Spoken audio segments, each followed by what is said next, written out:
जरिए dark matter का पता लगाया था। 1930 में जब वैज्ञानिकों ने गैलेक्सीज की ओर नजर डाली तो उन्होंने पाया कि जितना मास और ऑब्जेक्ट्स हम इस गैलेक्सी में देख पा रहे हैं, उसके हिसाब से तो ये गैलेक्सी ग्रेविटी के कारण स्पाइरल फॉर्म में तो कभी नहीं आ सकती है। इसे तो टूटकर बिखर जाना चाहिए। पर गैलेक्सी तो एक समान रूप से रोटेट हो रही है और इसके तारे इसकी परिक्रमा कर रहे हैं। आखिर क्यों? वैज्ञानिकों ने इस अजीब बर्ताव के पीछे सोचा कि जरूर यहाँ पर कुछ ऐसा है जिसके गैलेक्सी में मौजूद होने के कारण ही गैलेक्सी इतनी स्टेबल है। पर अपने ऑब्जर्वेशंस के दौरान वैज्ञानिक इस चीज को ना तो देख सके और ना ही किसी तरह से डिटेक्ट कर पाए। बस उन्होंने मान लिया कि कोई मैटर की फॉर्म यहाँ पर है जिसकी वजह से गैलेक्सीज और दूसरे मैसिव ऑब्जेक्ट इस यूनिवर्स में एकदम स्टेबल हैं। वैज्ञानिकों ने इस अजीब से ना दिखने वाले और ना महसूस होने वाले मैटर को डार्क मैटर का नाम दिया है, जो कि पूरे यूनिवर्स के मैटर का 85% तक है। यानी कि इस यूनिवर्स में जो कुछ भी है और जहाँ है उसमें 85% डार्क मैटर का हाथ होता है।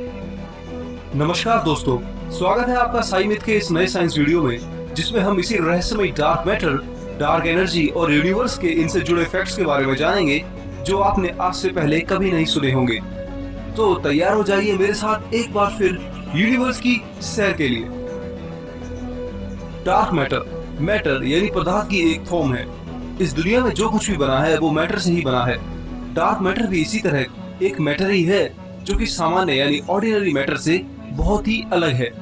जहां ऑर्डिनरी मैटर इलेक्ट्रॉन प्रोटॉन के जरिए बना हुआ होता है, तो डार्क मैटर किससे बना है ये अभी तक तो हम नहीं जानते हैं। डार्क मैटर को आप ना तो एंटी मैटर कह सकते हैं और ना ही किसी ब्लैक होल के मैटर से संबंधित है। ये एकदम अलग है। जहां एंटी मैटर जब ऑर्डिनरी मैटर से इंटरेक्ट होता है तो अलग तरह की गामा रेज निकलती हैं, जिससे एंटी मैटर को डिटेक्ट किया जा सकता है। पर डार्क मैटर में कोई भी पार्टिकल या रेडिएशन ऐसा नहीं निकलता है जो हमें इसके होने का पता बताता हो। इन सब के बावजूद ये पूरे ब्रह्मांड में फैला हुआ है। करीब 27% यूनिवर्स इसी डार्क मैटर से बना हुआ है। वैज्ञानिक 1930 से लेकर के अब तक इस पर रिसर्च कर रहे हैं, पर इसे रियलिटी में नहीं खोज पाए हैं। अभी तक हम केवल डार्क मैटर के बारे में 3 चीज ही जानते हैं। दूसरी, ये ग्रेविटी से इंटरेक्ट करता है। ग्रेविटी इस पर सामान्य मैटर की तरह ही प्रभाव डालती है। तीसरी बात है कि ये समूचे ब्रह्मांड में मौजूद है, पर कितना है वो हम नहीं जान सके हैं। इसे ना तो देख पाए हैं और ना ही हम इसे आज तक डिटेक्ट कर सके हैं। ये किस पार्टिकल से बना है कोई नहीं जानता है। पूरे यूनिवर्स को कंट्रोल करता हो। जो भी अरबों गैलेक्सीज, स्टार्स, नेबुला हम देखते थे, उनसे भी 6 गुना ज्यादा मात्रा में ये डार्क मैटर इस यूनिवर्स को ग्रेविटी के जरिए बांध के रखे हुए था। पर ये किससे बना है जो कि हमें दिखाई नहीं देता है। जहाँ साधारण मैटर पार्टिकल्स के जरिए बना हुआ है, तो वैज्ञानिक डार्क मैटर को भी पार्टिकल्स के जरिए बना हुआ मानते हैं। उन्होंने इस हाइपोथेटिकल पार्टिकल का नाम विम्प दिया है, जिसका मतलब है वीकली इंटरैक्टिंग मैसिव पार्टिकल। यानी वो पार्टिकल जो वजन में तो ज्यादा हैं, पर किसी भी चीज से बहुत कम ही इंटरैक्ट होते हैं, यानी कि जुड़ते हैं। विम्प पार्टिकल साधारण पार्टिकल से अलग हैं।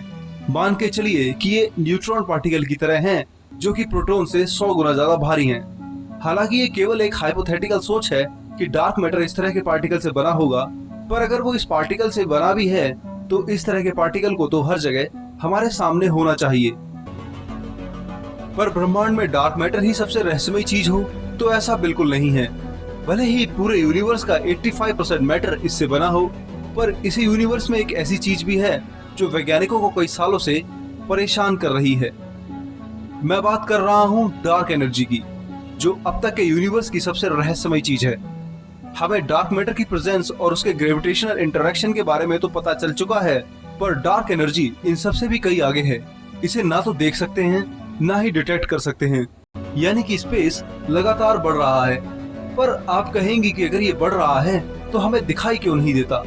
तो इसका उत्तर है ग्रेविटी। जिस गैलेक्सी में हम रहते हैं उसमें मौजूद प्लैनेट और स्टार्स ग्रेविटी की वजह से जुड़े रहते हैं, पर गैलेक्सीज और उनके क्लस्टर एक दूसरे से दूर होते जा रहे हैं।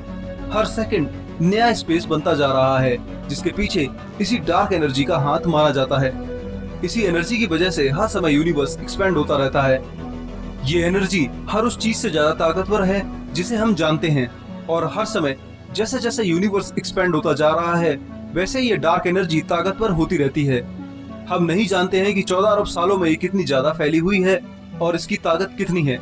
बस ये जो भी है हमारे दिमाग की कल्पना से अभी परे है। डार्क एनर्जी को वैसे तो कोई नहीं समझ सका है, पर वैज्ञानिक इसके पीछे कई थ्योरीज देते हैं, जिसमें एक थ्योरी का मानना है कि डार्क एनर्जी की वजह से जो स्पेस बनता है वो वास्तव में कई छोटे छोटे नन्हे ना दिखने वाले पार्टिकल्स हैं जो तुरंत